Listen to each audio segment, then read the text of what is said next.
Welcome back to our daily Bible reading plan. I am so glad you could join me today. We are going to be in Daniel chapter 6, 2 Peter chapter 3. In fact, we're going to finish up 2 Peter, so woohoo. Psalm 119, 129 to 152, and Proverbs 28, verses 21 and 22. So let's go ahead. Daniel chapter 6 is famous chapter. It's Daniel in the lion's den. Darius the Mede decided to divide the kingdom into 120 provinces, and he appointed a high officer to rule over each province. The king also chose Daniel and two others as administrators to supervise the high officers and protect the king's interests. Daniel soon proved himself more capable than all the other administrators or high officers. Because of Daniel's great ability, the king made plans to place him over the entire empire. And then the other administrators and high officers began searching for some fault in the way Daniel was handling governmental affairs, but they couldn't find anything to criticize or condemn. He was faithful, always responsible, and completely trustworthy. So they concluded our only chance of finding grounds for accusing Daniel will be in connection with the rules of his religion. So the administrators and high officers went to the king and said, "Long live King Darius.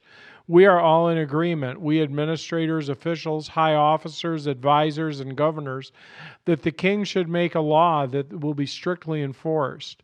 Give orders that for the next 30 days, any person who prays to anyone, divine or human, except to you, your majesty, will be thrown into the den of lions.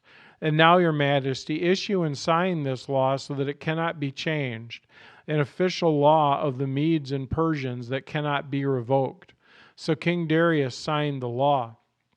But when Daniel learned that the law had been signed, he went home and knelt down as usual in his upstairs room with its windows open toward Jerusalem. He prayed there 3 times a day, just as he had always done, giving thanks to his God. And then the officials went together to Daniel's home and found him praying and asking for God's help. So they went straight to the king and reminded him about his law.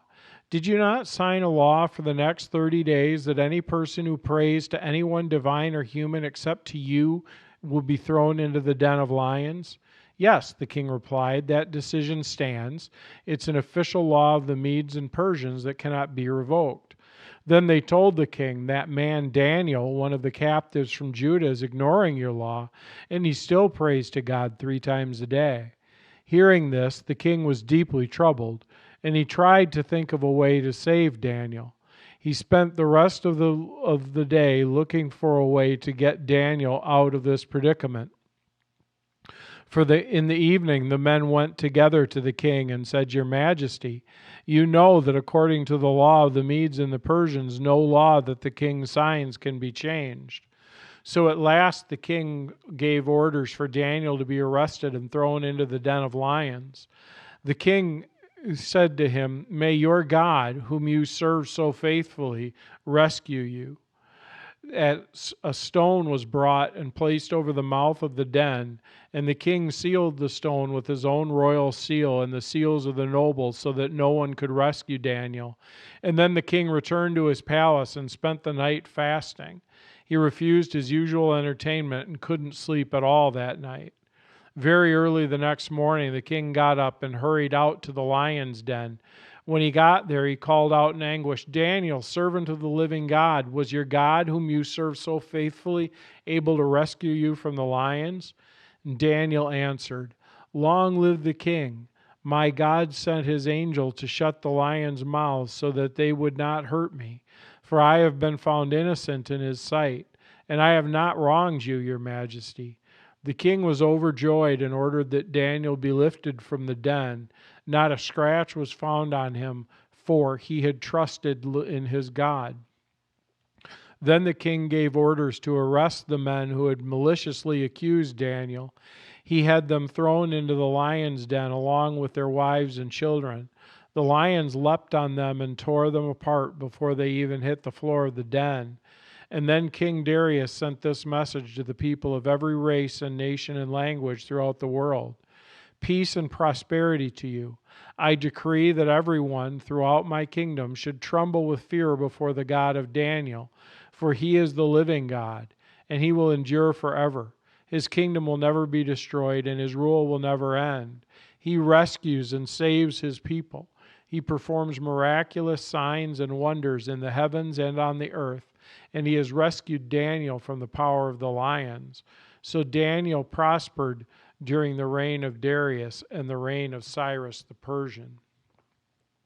Then we go to 2 Peter, and we are in 2 Peter chapter 3. The day of the Lord is coming. This is my second letter to you, dear friends, and in both of them I've tried to stimulate your wholesome thinking and refresh your memory. I want you to remember that the holy prophets said long ago what our Lord Savior commanded through his apostles.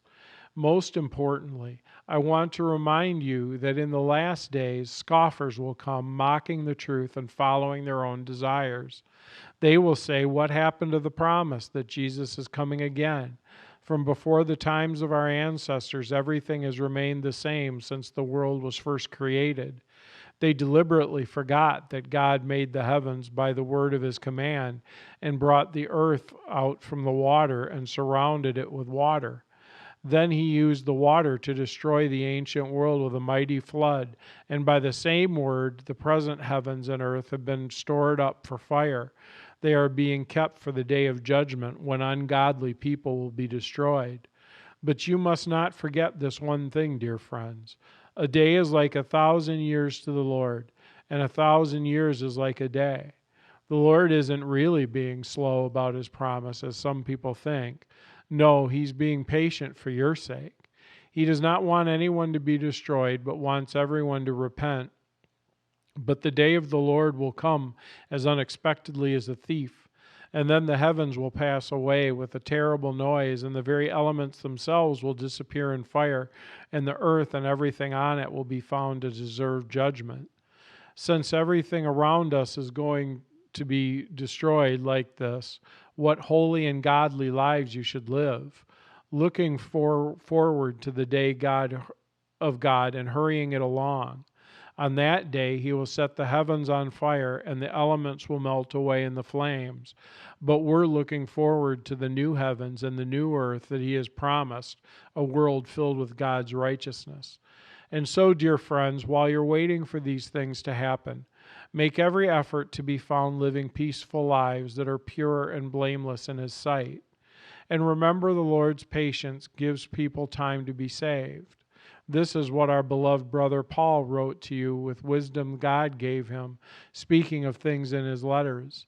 Some of his comments are hard to understand, and those who are ignorant and unstable have twisted his letters to mean something quite different, just as they do with other parts of Scripture, and this will result in their destruction. I'm warning you ahead of time, dear friends. Be on guard so that you'll not be carried away by the errors of these wicked people and lose your secure footing.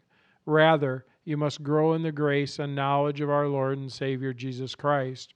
All glory to him, both now and forever. Amen. And then we're still in Psalm 119, and we're going to read verses 129 down through 152. Psalm 119, starting in verse 129. Your laws are wonderful, no wonder I obey them. The teaching of your word gives light, so even the simple can understand. I pant with expectation, longing for your commands. Come and show me your mercy, as you do for all who love your name. Guide my steps by your word, so I will not be overcome by evil. Ransom me from the oppression of evil people, and then I can obey your commandments.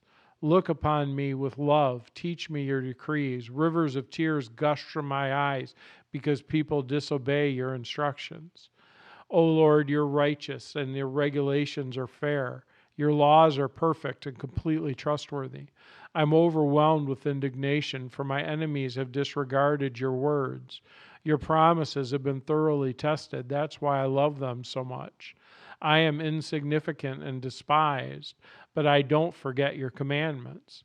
Your justice is eternal and your instructions are perfectly true. As pressure and stress bear down on me, I find in your commands. Your laws are right. Help me to understand them so I may live. I pray with all my heart. Answer me, Lord. I will obey your decrees. I cry out to you. Rescue me, that I may obey your laws. I rise early before the sun is up. I cry out for help and put my hope in your words. I stay awake through the night thinking about your promise. In your faithful love, O Lord, hear my cry.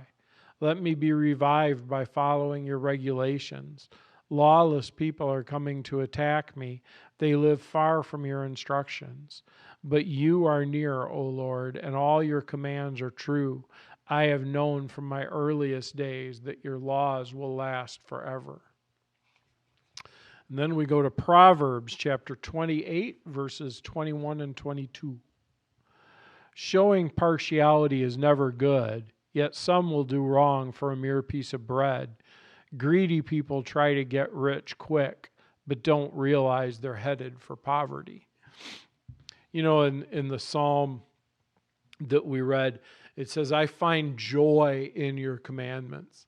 And you know, that's one of the things that is just really on my heart and my mind lately, is that idea of joy, and where exactly do we find that? Because like I've told you before, I've been struggling a little bit with just some discouragement, kind of depression, and it's tempting to seek joy. You know, it's tempting to try to find joy in the things around you, or in football games like Michigan beat Ohio State yesterday. That brought me joy.